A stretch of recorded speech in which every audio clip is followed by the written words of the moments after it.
With the malaria parasite showing signs of resistance to the main drug that fights the disease, experts call for immediate health policy changes.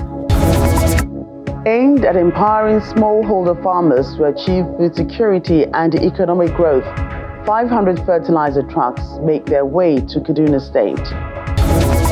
An underwater drone with artificial intelligence helps survey the Great Barrier Reef as a widespread mass coral bleaching unfolds.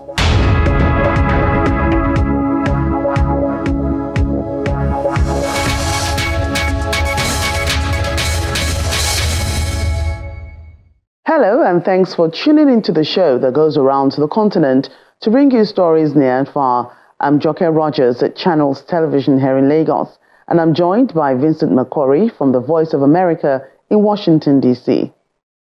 Thanks, I'm Vincent McCory and the Voice of America. Happy to be with you again for another edition of Africa 54. Let's start off with the latest from Nigeria. Joke Rogers in Lagos brings you that story. Governor Ubasani of Kaduna State has flagged off the distribution of 500 trucks of fertilizers amounting to 15,000 metric tons free to smallholder farmers across the 23 local government areas of the state, aimed at empowering farmers to achieve food security and economic growth. Murtala Mohammed Square in Kaduna State capital is filled to capacity with farmers drawn from across the 23 local government areas, as well as top government officials and senior citizens for the official flag-off of the free fertilizer distribution. The flag-off of this fertilizer distribution is a reflection of the governor's commitment to support those who produce the bulk of the food we eat. These are the smallholder farmers, the real farmers. It is a demonstration of his commitment to achieving food security and addressing hunger. Today marks a significant milestone in our journey toward the revitalization of the agricultural sector and ensuring food security in Kaduna State. This initiative clearly demonstrates our steadfast commitment to empowering our farmers and re-energizing our agricultural sector. Governor Sani also highlights some of his administration's interventions in addressing significant setbacks in the agricultural sector, and therefore urges the farmers to make good use of the fertilizer for better outcome. Our Talapin Noma initiative, a part of our broader palliative program, targeted 42,000 smallholder farmers and cooperatives across the 23 local governments. We have distributed quality seeds, agrochemicals, fertilizers, power tillers, vegetable grinders, knapsack sprayers with personal protective equipment. This support aims to help farmers recover and enhance their productivity. Some of the dignitaries and beneficiaries at the event described this free fertilizer distribution as unprecedented in the history of the state. As the saying goes, the journey of 1,000 miles begins with one step. So what we're here present to launch is a major first step forward. Defying the rains, Governor Sani hands over the bags of fertilizer to the beneficiaries, accompanied by the Emir of Zazzau and other dignitaries. Since inception, the administration of Governor Ubasani has made remarkable progress in enhancing food security through various agricultural initiatives towards revitalizing the sector, which accounts for 42.81% of Kaduna State GDP.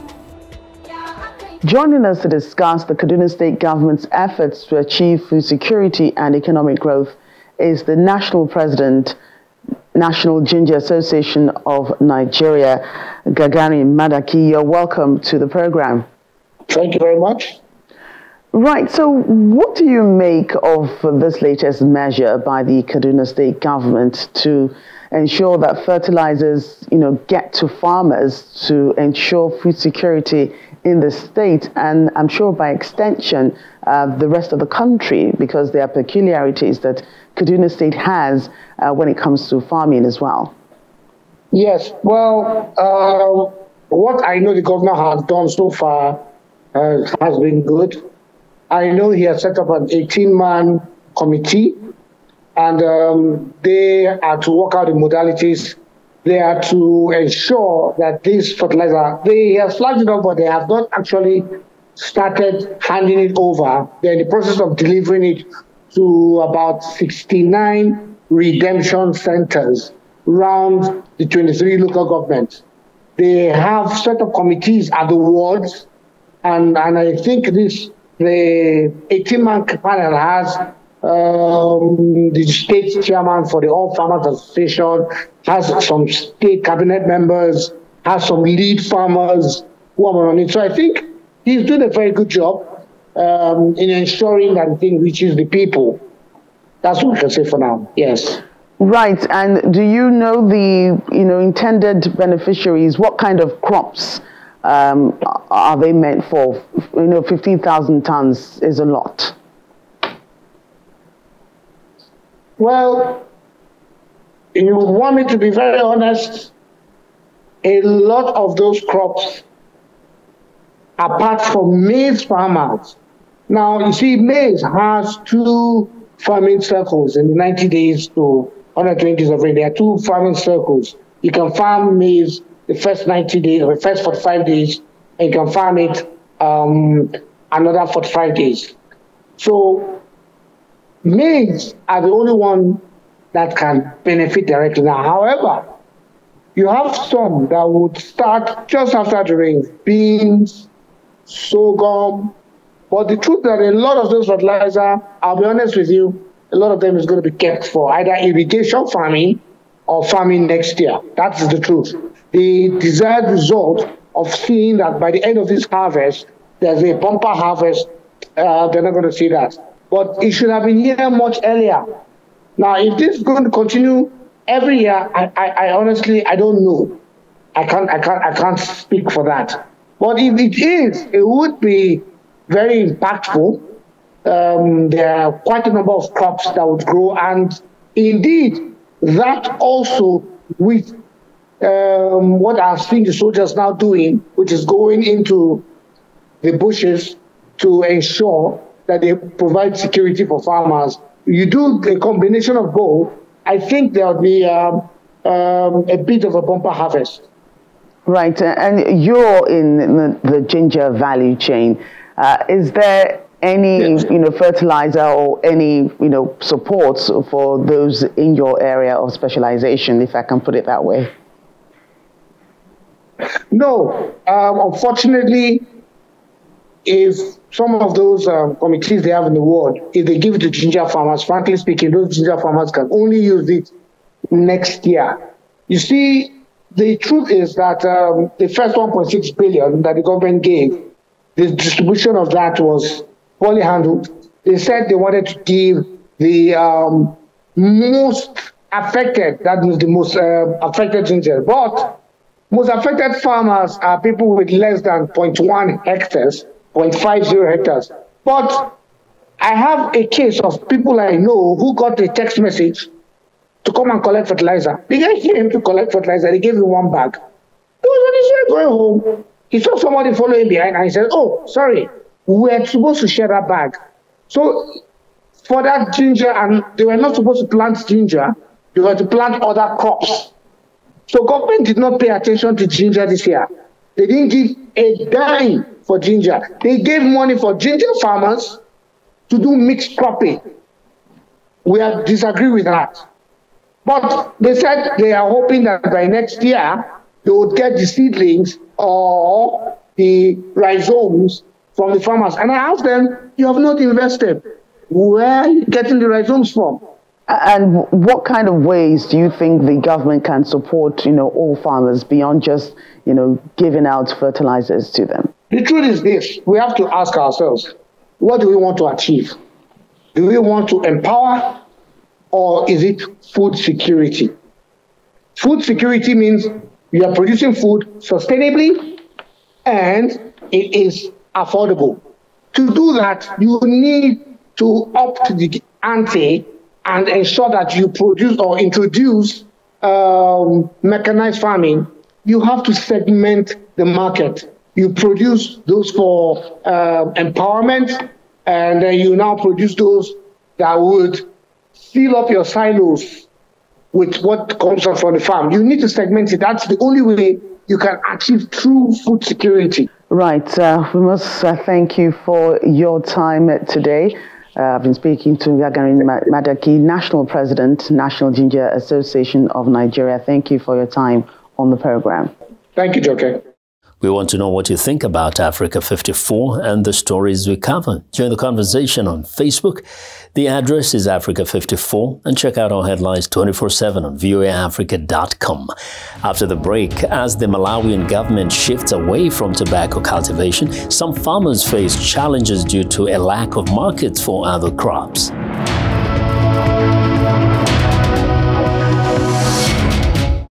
Welcome back to Africa 54. I'm Vincent McCory in Washington. The World Health Organization says more farmers in Malawi have begun to benefit from shifting away from tobacco cultivation just months after the country ratified a treaty that aims to address public health risks associated with tobacco. However, some farmers say there are challenges due to a lack of markets for their crops. Lamek Messina reports from Blantyre.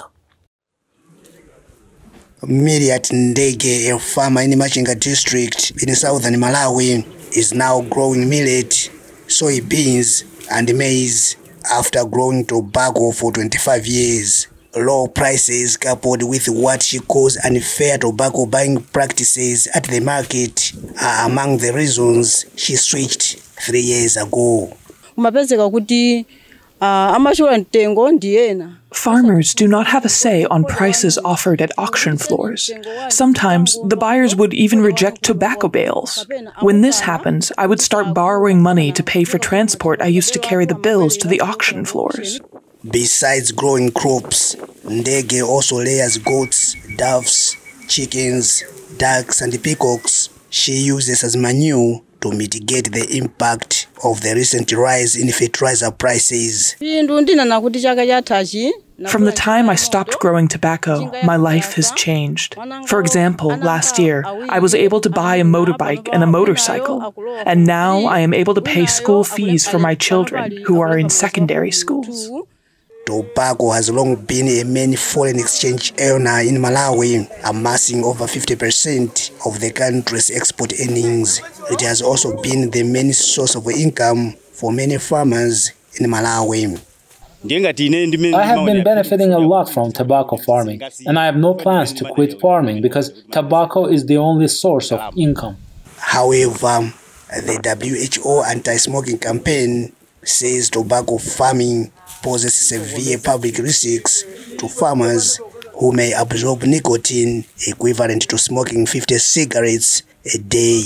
The Malawi government took a significant step last year by ratifying WHO Framework Convention on Tobacco Control Treaty, which advocates reduction of tobacco production. However, some farmers who are now growing legumes, such as Said Muhammad, say the challenge is lack of sustainable markets for their crops. It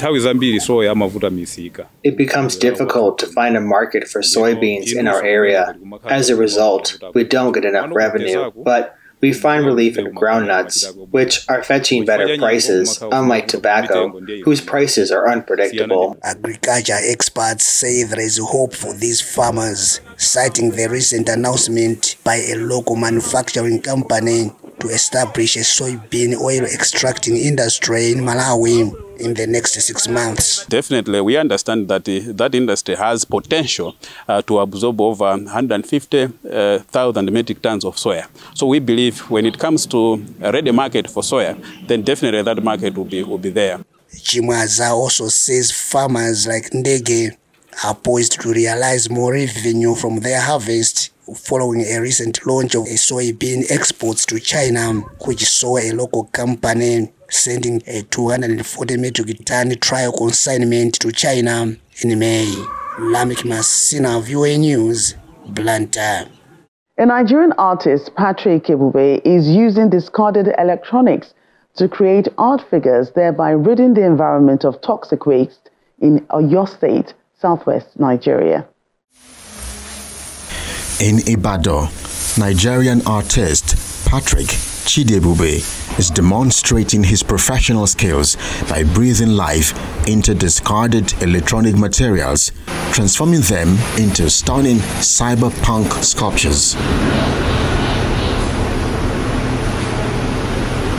Chidebube is making the sculptures out of keyboard keys, carving out various female figures and handmade faces, standing and hanging in his workshop. I'm a visual artist practicing in the area of sculpture and installation. I work with upcycled materials such as computer keyboard waste and allied parts like panels to create my sculptures. I create cyberpunk figures with body augmentation that tells the story of our interconnectedness between science and technology and how science and technology has affected our everyday life. His motivation for this, he says, started when he read that Africa was a dump site for technology. I started my journey in upcycling, creative upcycling, a few years ago when I read a publication where they stated that Africa is a dump site for technology. I mean, when they get their materials, use technology, they dump it in Africa and we reuse and it ends in Africa. And it creates a waste that nobody upcycles. His aim is to rid the continent one step at a time of such toxic waste. I believe that if I do my own part by upcycling this electronic waste, and another person does their own part by upcycling other waste materials like other polymer waste and metal waste, we can come together to achieve an environment free from toxins, free from pollution, landfill pollution and air pollution. E-waste is a significant problem for African countries, including Nigeria, which, according to media reports, generated 2.9 million tons of e-waste, or 2.5 kilograms per capita in 2019. It's time for a short break. As we do, we remind you to visit our website, channelstv.com, for news and other programming around the clock. You can also find us at youtube.com/channelsweb. And still to come, a sailor from Mozambique charts new waters at the Olympics. Welcome back to Africa 54. I'm Vincent McCory in Washington. The malaria parasite is showing signs of resistance to artemisinin, the main drug used to fight the disease in parts of Africa. A new report warns of potentially millions more deaths without immediate health policy changes. Henry Ridgewell has more from Bangkok. It's estimated that over 1,000 children die every day from malaria in Africa, and there are fears that the death rate could rise. Artemisinin combination therapies, or ACTs, have been the cornerstone of malaria treatment for 20 years, but there are worrying signs that they are becoming less effective, says report co-author Lorenz von Seidlin of the Mahidol Oxford Tropical Medicine Research Unit in Bangkok. We have increasing reports from Eastern Africa saying that they have documented resistance against the first-line treatments against malaria. Artemisinin-resistant mutations have been detected in more than 10% of malaria cases in Ethiopia, Eritrea, Rwanda, Uganda and Tanzania. Before artemisinin, chloroquine was the most widely used medicine to treat malaria. The report authors note that in the 1990s and early 2000s, signs that the malaria parasite was developing resistance to chloroquine were widely ignored. When the chloroquine resistance slowly sneaked into Africa, there was a whole wave of childhood mortality followed by it. So really a large number of children, probably in the millions, died because chloroquine didn't work as well as it used to do. And now we see these first signs that something similar is happening with the ACTs. And that is, of course, very worrying. The paper, published in the journal Science, urges policymakers and global funding bodies to act now to prevent artemisinin resistance taking hold.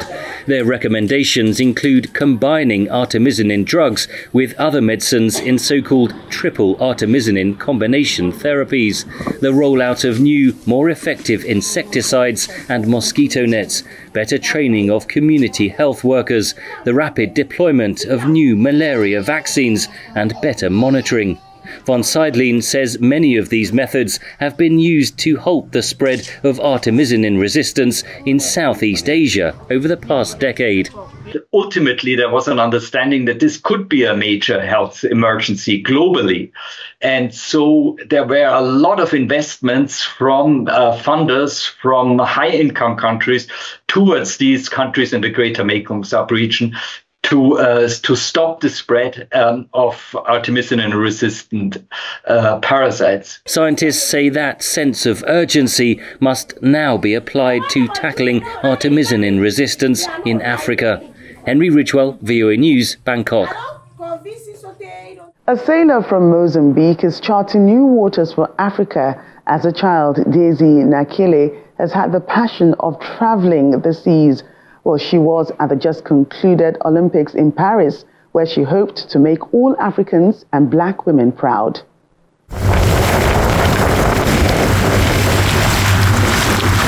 Daisy Hakwile was 9 when she first got into a dinghy in Mozambique, but she and her mother were fearful about the safety of the sport and decided she should stop. However, her dad was against the decision. I say to my dad, I want to stop. And my dad say, no, I have to do sailing because it can change my life. Maybe I can have like I can go to school. And I can change my life because we are not rich. And he say, or you go to sailing or you go out of my house. And so, whoa. But I continued to go to sailing, and in 2012, I go to my first championship in Tanzania, and I win. Hakwile, who turns 24 this week, decided to keep on sailing, and her talent underwater in the children's optimist class was soon recognized by her club in Mozambique's capital, Maputo. Hakwile is one of only few black athletes represented in Olympic sailing. She says securing the necessary funding is a constant battle. My dream is to win the Olympic game, but it's not easy. We have to work hard, and we need sponsors to win because it's not easy. In Mozambique, we just have one woman have the medal. She became the first athlete from Mozambique to qualify her country for sailing at the Games when she raced in Tokyo. Since then, she had also completed a degree in sports management. Much of her success, she says, is thanks to her South African coach, Rob Holden, whose belief in her talent and unwavering backing has been a driving force among her parents and her sailing club. As one of only a few black athletes competing in the sailing in the 2024 Games, Hakwile wants others to follow in her wake by competing in Marseille. She says she'll be representing not only Mozambique, but Africa and all black women. An underwater drone using artificial intelligence helps survey the Great Barrier Reef as a widespread mass coral bleaching unfolds across the world's most extensive reef ecosystem. Dean Michel has our story in this week's episode of Log On.